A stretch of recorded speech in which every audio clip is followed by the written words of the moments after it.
Yo. What's up, everybody? What's up, everybody out there? I'm Doc, and you know what time it is. I'm PJ. The beautiful, the illustrious, the glorious, the magnificent, the creative, the artistic, the intellectual PJ. That's who you are. Thanks, babe. Who you are. Stop. Another episode of FIRE15, guys. Super excited that you guys joined us. Yeah. Listen, wherever you are. Yes. First of all, we want to say thank you for joining us, taking time out of your busy day, sparing 15 plus. Yeah. Or minus. When do we ever do 15 on them? Yes, 16 and a half. We appreciate that. And we just hope that this blesses you. And if it does, just share it with somebody else. Yeah, like, share it with somebody else. Subscribe, turn on the notifications so you can be the first to know when a fresh FIRE15 drops. That's right. Y'all, we got a good topic today. Yeah, we do. One that I think is relevant. Yeah. One that I think is also needed, like right now in the moment. Just because. I need you now. Yes, I do. I love that song. It's a country song, ain't it? No. Oh, the Smokey Norfolk. Jesus Christ.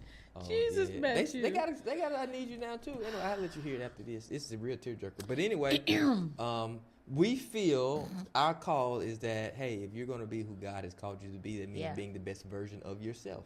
Yes.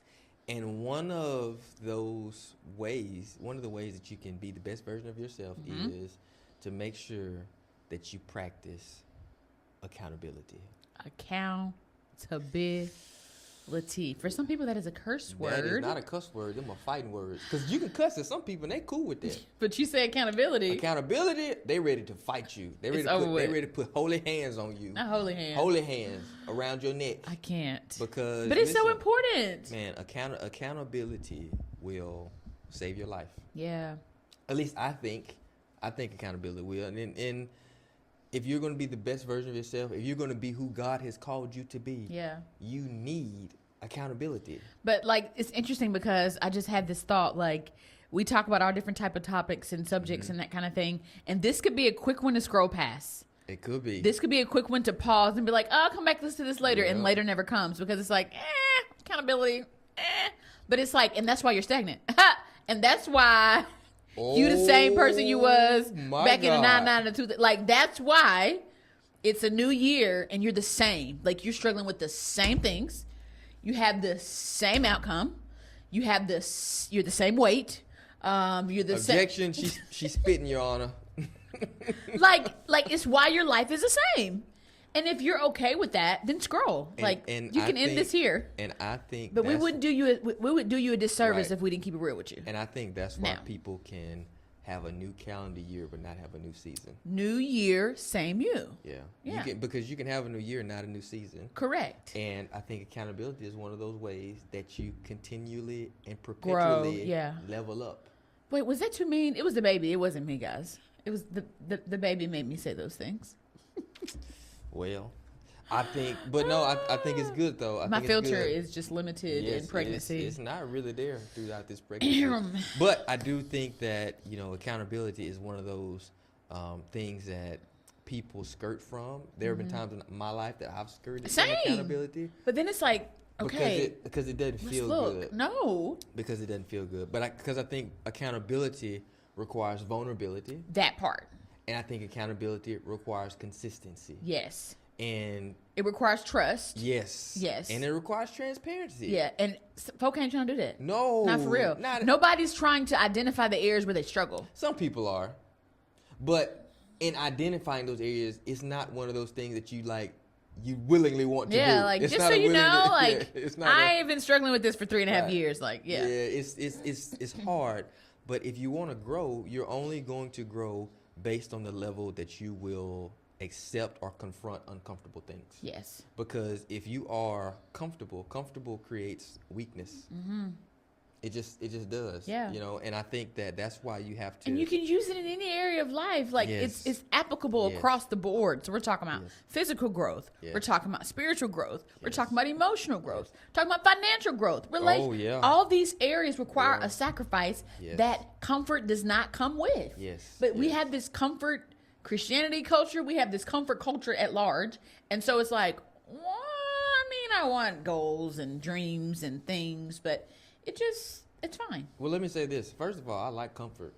Oh, I love comfort. Who doesn't? Oh, I love comfort and luxury. But do you like comfort more than like stagnation? Like at what point? You know, at what point do you say, okay, oh my gosh, like this is an issue? Yeah. I think, you know, it depends on how well you like the comfort and how well you look by the things that you look by. Sure. So I'm gonna ask you this: what areas do you feel like are the most I would say not challenging, but what areas do you feel like are the most needed if someone wants to go to the next level as far as accountability? What areas do you feel like people need continual accountability and if for they growth? want to grow to the next level? Well, because I love Jesus and that's my homeboy, I think first you have to talk about spiritually. Like, I think that spiritual accountability is imperative because I feel like sometimes when life starts lifing or things get busy, however you want to describe it, that's one of the first things to fall off. Okay. Is your intentionality in the presence of God, spending time with God, and not just reading a devotion for the day. Which can be good. But I think that spiritual accountability starts with studying the Word of God. That's good. Because if we're talking about faith, which is what we have to please God, faith comes by hearing and hearing and hearing. So I think that's the first thing you have to be important to be mindful of. And then after that, this is my personal opinion, and don't feel come for when I say this. Oh Lord. I think physically. I think taking care of your temple, because it affects how you move, how you feel, how you navigate life. And depending on your personality type, it can affect you to make you think whether you're living or dying day to day. And I think that taking care of yourself and being wise about how you steward your temple, which God asks for us to do, we're living in this thing until he comes. So taking care of that is number 2. Why are you looking at me like that? Were you looking at me like that since I said whether you're going to live or... you got to go back through it. You got to go back through it. I think that's number 2. Like, I do. That's good. I do. And so I think the spiritual piece, the physical piece, and I think, I think a lot of times spiritually wraps into the emotional and that kind of stuff. But a healthy life comes from balance in those areas. I'm not talking about all you do is pray and go to the gym.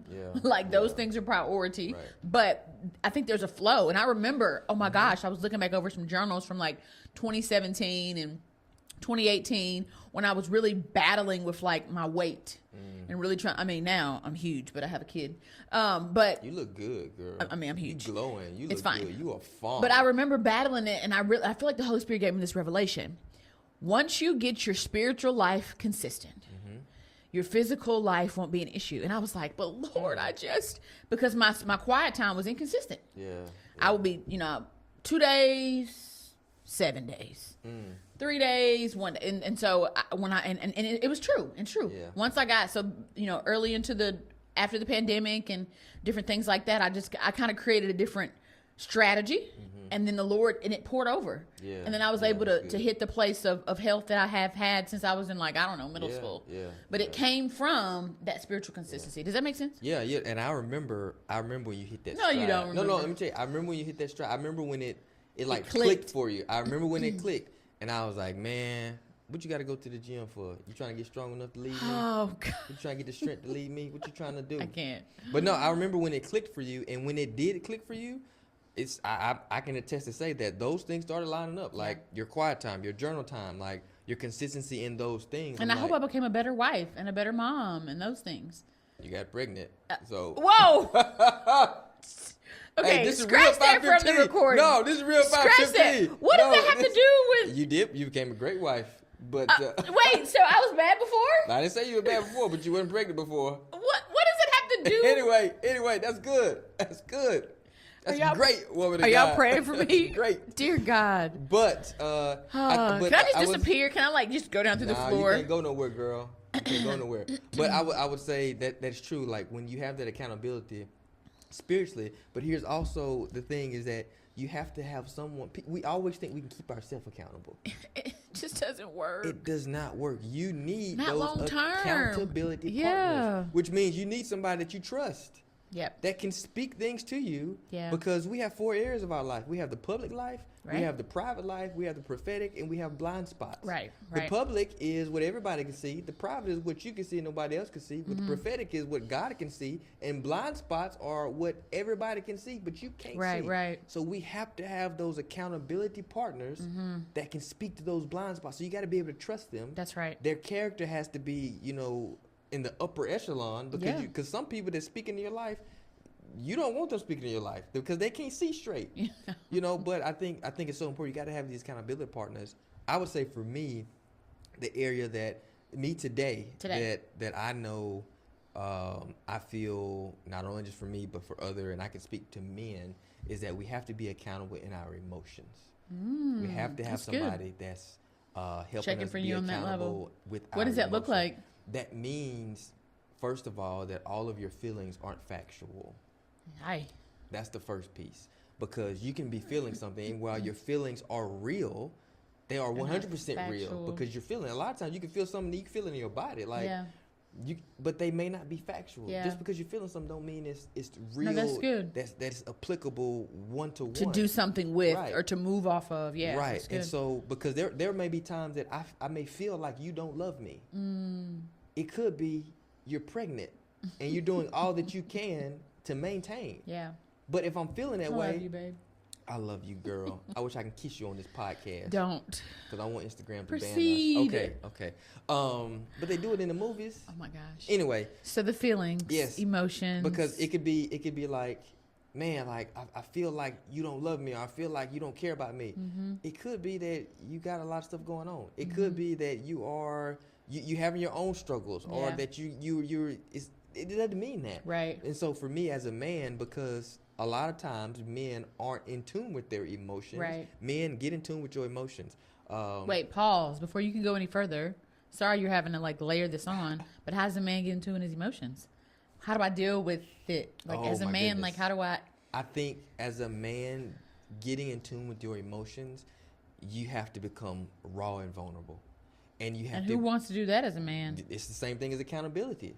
You have to be vulnerable to have that accountability. But you have to be willing to say, to be willing to feel the feelings, but also be willing to put a name to them. Okay. It doesn't have to be a bad name. It just, this is Identify. how I'm feeling. Yeah, it's like, this is how I'm feeling. Yeah. And this is why I think it's making me feel that way. Don't go for solutions, because sometimes you don't have the solution to those feelings. Yeah. But call it out. Be willing to sit in it. Be willing to sit in it. Yeah. And for me as a man, I think having accountability for those emotions, because sometimes as a man you feel emotions and you don't know what they are, and then you feel bad for feeling them because you're like, I can't name it, and society makes us feel like we got to fix everything, or that you're weak, Yeah. And having That's feelings false. doesn't make you weak, but it makes you human. So I think, like you mentioned, spiritually, when you talk about physically, I think emotionally we have to have accountability, and just even with our daily life, like it's true. Like, checking in. I got friends that we in a group message, and I say, how have y'all, hey, fellas, have y'all served y'all wife this week? Yeah, that's such a cool group, though. Yeah. It is. Yeah, I love my boys. Yeah. So I think identifying some people that you trust that are headed in the same direction that you're headed, that has the same or similar goals. All of you guys are believers in the group. You guys are all married in a season of marriage in the group. And I think you guys want to be good men. Like, you want to be stand-up men. Yeah, we do. Everybody doesn't have kids, so it's not even in the same season in that capacity. But, I mean, minimally, believers that are striving to be the very best version of themselves, which is what we started off this talk with. Like, how can you be the best version of yourself? And accountability is one of the keys to doing that. Yeah. Do you remember that leadership meeting that we were in, and we were talking about accountability, and everybody was crying? You remember that? Well, crying? Yeah, everybody was crying because we came to a point where we realized that it's not enough to just be accountable to God. We got to be accountable to each other. Oh, okay, yeah. And I think once we realized that we have that level of relationship, everybody was just crying. Were you crying? I was crying because it was. Was I crying? You were crying. You a crier anyway. I am a crier. And I ain't really no crier. I'm a thug. You're crier. not really no, a crier. I'm up. Oh, Jesus. But it's a beautiful thing when you have that level of accountability. No, I agree, 100%. 100%. So, if I don't know who's out there watching this, but find you an accountability partner, because we have to be accountable to God, but we also have to be accountable to each other. That's right. And I'm reminded in the Bible it talks about when we fall short, we we confess to God for forgiveness, but we confess to our brothers for healing. And so we need that level of interaction and relationship. Yeah. And I mean, iron sharpens iron. It does. It does. So a friend sharpens a friend. So you got to have somebody present for the sharpening to happen, and being willing to have somebody who's not impressed with you. That's true. Who will call you out on your crap and say, "Hey, you said that you're going to do this. Is that still something you're doing, or were you just talking?" Yeah. No, that's real. And then you not get mad and be like, first of all, like, no, you're right. You're right. I did. That's real. Yeah. That's real. I think accountability is a gift, a gem that's wrapped in soil and dirt, because of course, Mr. That's Plant Man. It's because you gotta brush off all that stuff to really get to the goodness of it. Yeah. Because if you really want it to be in its true form, it's a lot of stuff that's around it that you got to get to. And man, it's like, I just think people skirt accountability, but it's so needed. Yeah. It's so needed. So find you an accountability partner, somebody that you can trust, somebody that cares about you, and somebody that's willing to call you on your crap. Hey, I hope you enjoyed it. I hope you were encouraged, challenged, something. Yes, because you deserve to be the best version of yourself. Okay, just go. Yes, you do. Like it, share, subscribe, and we love you. Peace out. And there's nothing you can do about it.